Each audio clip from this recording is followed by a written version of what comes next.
Hello, Fender Super 60 1x12 combo. This amp is in for just a bit of a service, and the main problem with this amp is that the volume control on the clean channel does not go to ground. So you can see.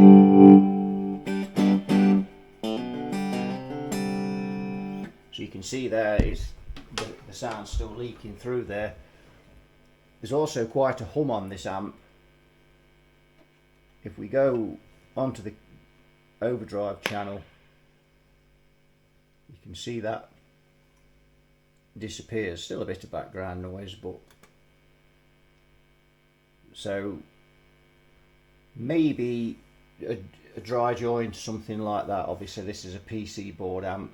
Now the other thing with this amp is, with these amps, and you'll see when we take it apart, the PC boards are mounted the opposite way. So in other words, the components are mounted downwards into the chassis, which makes these amps a pain to work on. The pot doesn't appear to have any problems, that the track doesn't appear to be cracked or anything. So it could be a bit of a tricky one to find that, but we'll crack it open and we'll have a look inside. Right, we've got this out on the bench. If we just ease back on the camera, you can see the PC board how it's face down. We can also see, if we go over here, we can also see that someone has been working on this amp at some time.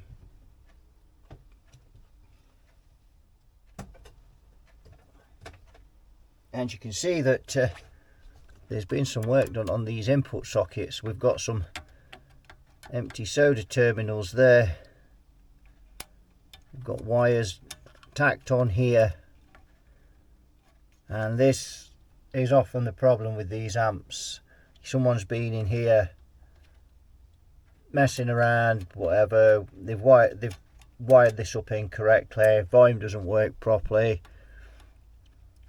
Looks to me like, if we look in here, something's missing there. Something's also been taken out from there by the look of it. If we look here, we've got jumper put across there. We've had a resistor added here.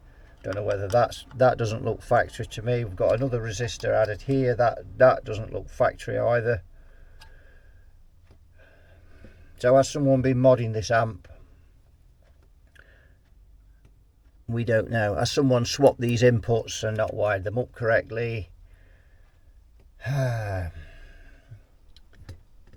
if we move back over here, and this is the problem with facing these boards down as well. So we've got a resistor under here, and you can see he's baking the board and the terminals there on that. The problem with that is that there's not that much gap between the chassis and the bottom of that resistor as it is. So to actually drop that resistor further away from the board, and the other problem is there's not enough depth in this chassis to put it on the top.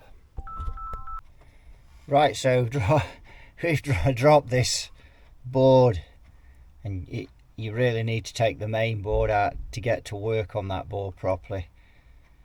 Someone's been in here, botched these up. One of those is not even soldered. They've just wrapped the wires around it. My days. I have no idea what they've done here.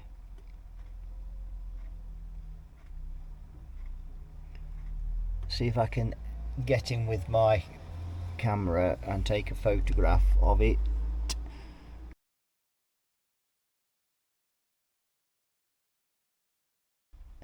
Yeah, that is absolutely atrocious. So it looks to me like they've tried to fit these sockets with this board, because you can't get in fully without taking out this main board. It looks to me like they've pulled this down like this. They've fished those sockets in there, dabbed a bit of solder on some of it, and then I don't know what they've done. I just, sometimes you just can't work out what people what people's logic is. Looking on the schematic and looking at various things in this amp, and this resistor had been connected to here for some reason. I've moved it back. This, I've cut out a resistor here that was 47k, and this is R19. Now on the schematic, R19 is 1.2k. So someone's been messing around in here, bodging things up and trying to mod it. I don't know what ideas they get. These people get these ideas, and you know, then you have to come and try and put this amp right. I did suspect one of those octo couplers, and I'm still not 100% sure if it is one of those or not. But sorry about that. I'm bringing the camera down again.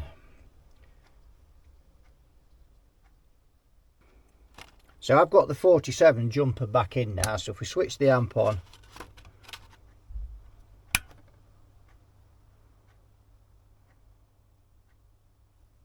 the volume's fully down.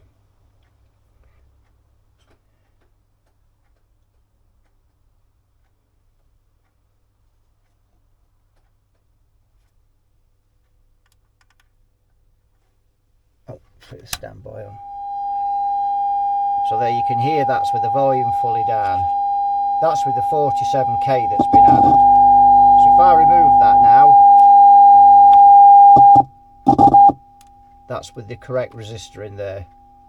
Now there's still a tiny bit of leak through, but that signal generator does whop a bit of juice owner through, and you can see now that just works as normal. The other channel works because I've checked that as well. So that, heaven knows why that's been swapped. All that's done is increase gain, and that is connected to, if I look, that's connected to pin 5 of that optocoupler.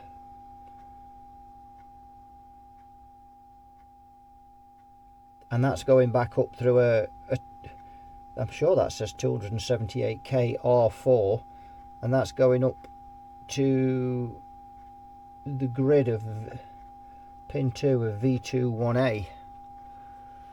This thing is complex, and this, so you know, with it being upside down and you can't kind of keep looking at both sides of the board, you're only really looking at one. You struggle to get this board out as much as I have. So that seems to have cured, not 100% cured it, but that's 95% there. So that's the first problem that someone's created. We've got another resistor soldered on the top of here, but of course I can't see under the board to see if it's been, has it, you know, been paralleled on, or that's a cathode resistor. So that there's really been some messing around in this amp, and it's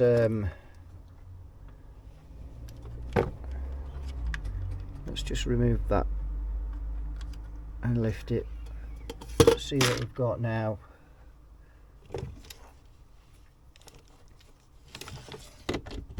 So I think somebody's been trying to get more gain out of this amp, and that's why they've put that resistor in there. They've realized that by increasing that, they can increase the gain, and now that's even more quiet. So if we drop that back onto where it was, isn't making any difference, is it? It is a little bit. So yeah, so that's increasing the gain. So that's been added on as well. I know it's a cathode resistor. I can't see it, you know, whether they've tried to put that was actually put across onto another point, but either way, that's working. So let's just see if the other channel is working, and that's working. So we've not lost anything there either. So that, we have to question whether that should be there. And so it goes on. You know how many more things have been changed in this amp, because obviously we don't know what's underneath the board. We've not had that board out, but I think when I plug a guitar into that, that'll be pretty much quiet. You look at the traces, can you see how the traces are all beginning to, you know, crinkle up there? And these amps, I had a bit of a read online, these amps are known for these traces. And I think years and years ago I did work on one of these. Not really seen, there's not many of these around, and I think it was a twin, the red knob twin, if I remember. But I'm going back, that's 25 years ago. Right, let's plug a guitar into it and see where we are. Right, I think I'm going to just drop this on the 4x12 and test it again now I've removed that resistor and got this board back in. I was just looking at this plug, and as you can see, all the frayed wires everywhere, and 13 amp fuse, another one to my collection. So we need to remake that plug up, it's disgusting. Right mess, and we need to change that fuse. Right, got this Fender Super 60 all back together. We're going to have a bit of a listen.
The other channel.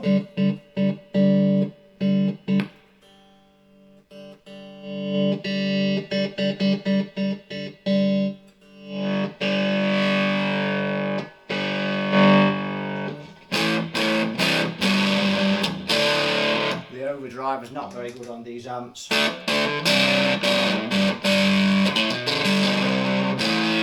lot of locking distortion there, isn't there?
sounds better now we've cranked it more.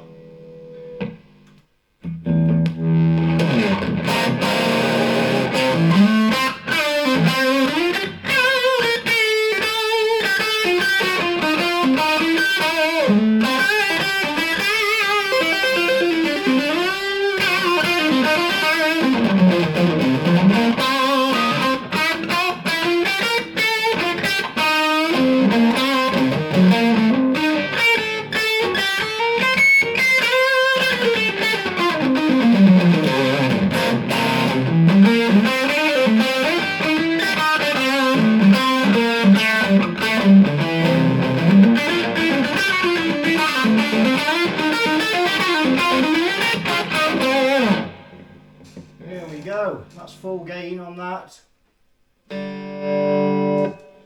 It's really loud, this amp is really loud.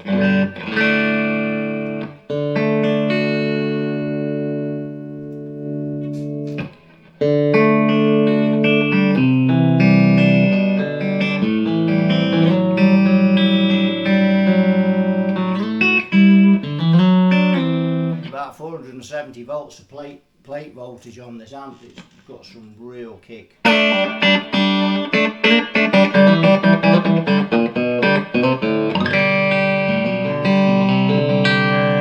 Really loud.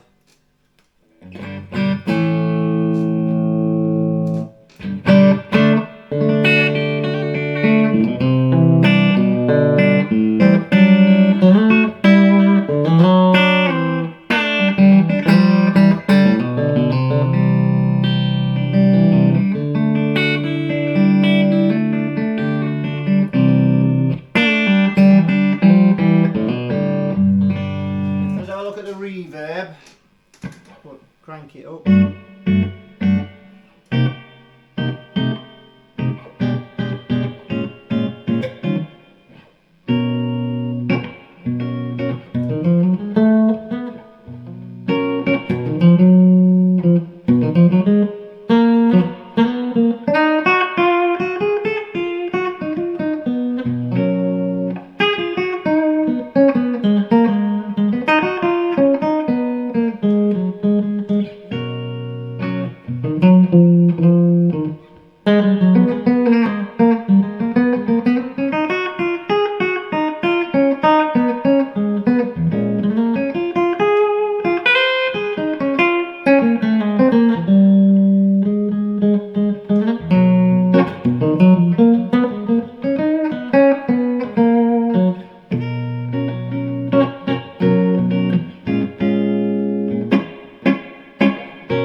Fender Super 16.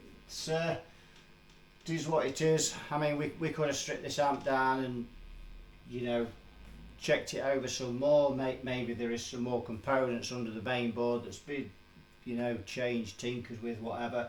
But this amp's a lot quieter now. It really was, you know, loud when it was unplugged. It's much quieter. We've managed to get this volume control.